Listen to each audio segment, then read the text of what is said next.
Hai semua dan selamat datang. Kali ini, jom kita bedah siasat satu dokumen yang paling penting untuk negara kita, iaitu Perlembagaan Persekutuan Malaysia. Pernah tak anda terfikir, macam mana sebenarnya sesebuah negara itu ditadbir? Kan, apakah peraturan yang memastikan semuanya berjalan dengan lancar daripada pilihan raya sampailah ke hak-hak asasi kita sebagai rakyat? Jawapannya ada di sini. Perlembagaan Persekutuan. Ia bukan sekadar sebuah buku undang-undang biasa tau. Inilah undang-undang tertinggi di Malaysia yang menjadi nadi kepada seluruh sistem pemerintahan negara kita. Fikirkan ia macam buku peraturan utama untuk Malaysia. Okey, jom kita dalami lagi. Cara paling senang nak faham perlembagaan ni adalah dengan membayangkannya sebagai pelan tindakan atau orang panggil blueprint untuk sebuah negara. Ia macam rangka bangunan yang kukuh yang direka khas untuk pastikan negara kita ni stabil dan teratur. Tapi kan, blueprint ni tak dibina dari kosong tau. Asasnya dibentuk daripada gabungan dua sumber yang sangat unik dan berbeza. Satu, warisan tradisi kita sendiri, dan satu lagi, prinsip-prinsip undang-undang yang dibawa dari luar. Dan di sini kita boleh nampak dengan jelas perbandingan antara dua pengaruh besar ni. Di sebelah sini kita ada Undang-Undang Negeri Melayu yang berakar umbi daripada tradisi Kesultanan Melayu, manakala di sebelah sana pula kita ada Undang-Undang Inggeris yang diperkenalkan oleh British. Gabungan inilah yang membentuk warisan duitras perlembagaan kita. Jom kita tengok dulu asas tradisi ni. Dulu, dalam sistem ni, raja itulah ketua kerajaan dan penentu undang-undang. Rakyat pula memang taat serta sepenuhnya kepada pemerintah mereka. Sistem ni bukan main cakap-cakap je. Ia dipandu oleh undang-undang bertulis yang canggih pada zamannya. Contohnya macam Hukum Kanun Melaka dan Undang-Undang 99 Perak. Okey, sekarang kita tengok pula asas yang kedua, Undang-Undang Inggeris. Ia mula diperkenalkan di negeri-negeri Selat melalui apa yang dipanggil Charter of Justice. Kemudian, prinsip undang-undang yang sama iaitu common law, secara ringkasnya, ni undang-undang yang dibentuk ikut keputusan mahkamah yang lepas-lepas, turut diguna pakai secara rasmi di Sarawak dan Sabah melalui ordinan mereka sendiri. Bila kita dah faham asasnya, jom kita tengok pula tiang-tiang utama yang menyokong struktur unik perlembagaan kita ni. Yang menariknya, tiang-tiang ni datang dari dua dunia yang berbeza, tradisi dan kemodenan, dan kedua-duanya perlu saling melengkapi untuk membentuk satu kerangka yang stabil. Tiang tradisional yang pertama, tak lain tak bukan, institusi Raja Berperlembagaan. Ini memang unik. Maksudnya, sejarah pemerintahan berraja oleh sultan-sultan kita kekalkan, tapi ia disesuaikan dengan zaman moden.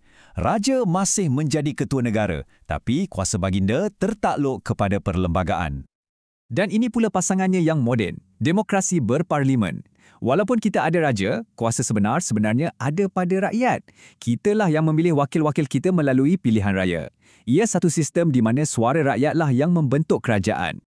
Selain institusi raja, ada beberapa lagi tiang tradisional yang penting yang menjadi identiti negara kita. Perlembagaan menetapkan Islam sebagai agama persekutuan, bahasa Melayu sebagai bahasa kebangsaan, dan ia juga memberi tanggungjawab kepada Yang di-Pertuan Agong untuk memelihara kedudukan istimewa orang Melayu dan Bumiputera. Dari sudut moden pula, kita ada kerajaan persekutuan.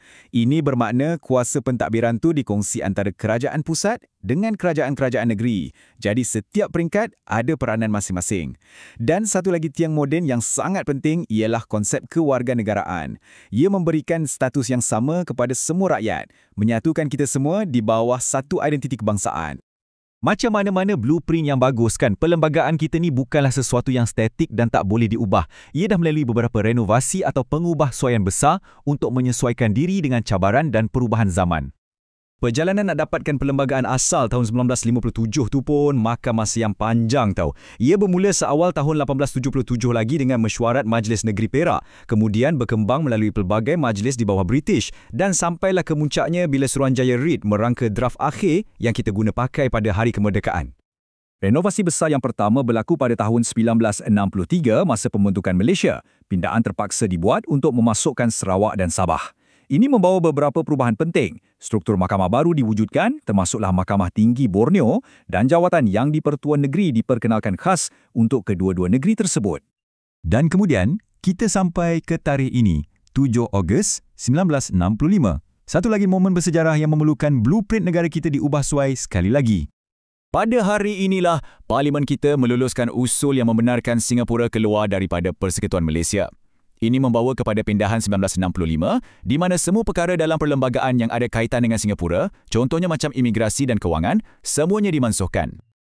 Okey, kita dah tengok asasnya, tiang-tiangnya dan juga pengubahsuaiannya.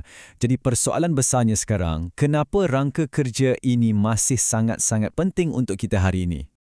Jom kita kembali kepada metafora utama kita tadi. Perlembagaan ini diibaratkan seperti rangka bangunan yang kukuh. Inilah struktur yang memegang segala-galanya bersama. Dan inilah sebab utamanya. Perlembagaan memberikan kita kestabilan. Ia berjaya mengimbangi tradisi sejarah dengan fungsi moden dan tujuannya satu, untuk memastikan negara kita aman, teratur dan semua rakyat dapat hidup bersama secara harmoni di bawah satu bumbung undang-undang. Semua kupasan ini membawa kita kepada satu soalan terakhir untuk kita fikirkan sama-sama. Sebagai warga negara, sebagai rakyat Malaysia, apakah sebenarnya peranan kita dalam memastikan rangka kerja ini, blueprint negara kita ini, sentiasa kekal teguh untuk generasi yang akan datang?